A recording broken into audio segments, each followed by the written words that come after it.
The ancient Egyptians practiced religion at home. We have the ancient settlements surviving that give us plenty of evidence for this. If we look at a cross-section of a house in the ancient town of Deir el-Medina on the West Bank in Luxor, we see in the first room of the street a brick shrine. In the second room, a shrine with a false door. In that first room, the ancient Egyptians practiced a fertility cult. We have votive offerings such as this one, a clay figurine of a woman. It's quite clear that there are very particular parts of her body being emphasized, because this is a votive offering concerning women's fertility. A woman would have been desperate to conceive a child as soon after marriage as possible, and infertility is sometimes cited as grounds for divorce in ancient Egypt. We have images of women having just given birth. This lady seems to be sitting in a temporary shelter for a period after birth before she is reintroduced to society. We have the ancient papyri that are addressed to the goddess Hathor, seen here with her cow's ears. A woman in the throes of giving birth says, "Come to me, Hathor, my mistress, in my fine pavilion, in this happy hour." Perhaps one of these temporary shelters erected for that confinement period after birth.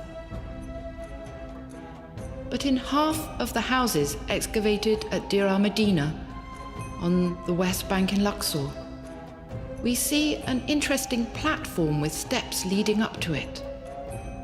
This is what is referred to sometimes as a shrine. It certainly relates to women's fertility and childbirth.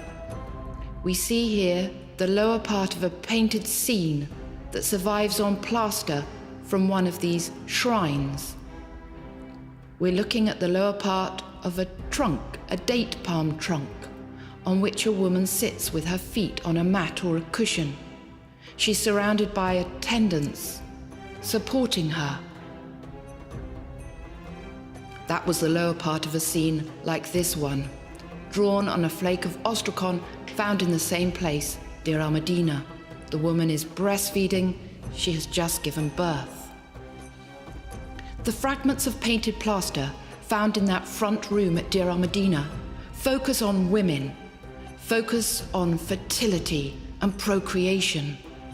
This is the lower part of a female musician. She has a tattoo on her thigh in the form of the household god Bez, and she's surrounded by that same plant. In fact, Bez features on the painted plaster in that front room at Deir el-Medina, represented here as a protective household god with his wings outstretched. The imagery of Bez with outstretched wings is rare, but features particularly in the late period of ancient Egyptian history.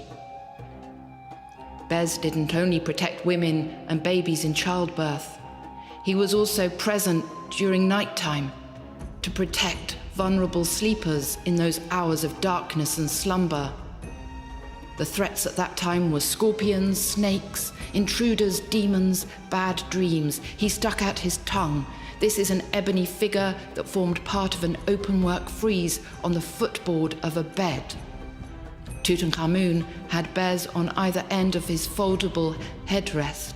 Bez sticks out his tongue and bares his teeth. He is protective. This figure of Bez is carved on a headrest in the museum in Leiden, in Holland.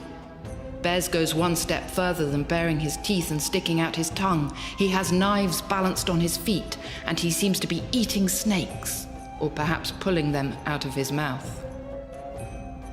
In an ancient Egyptian household, the emphasis was on fertility, but also on placating the ancestor.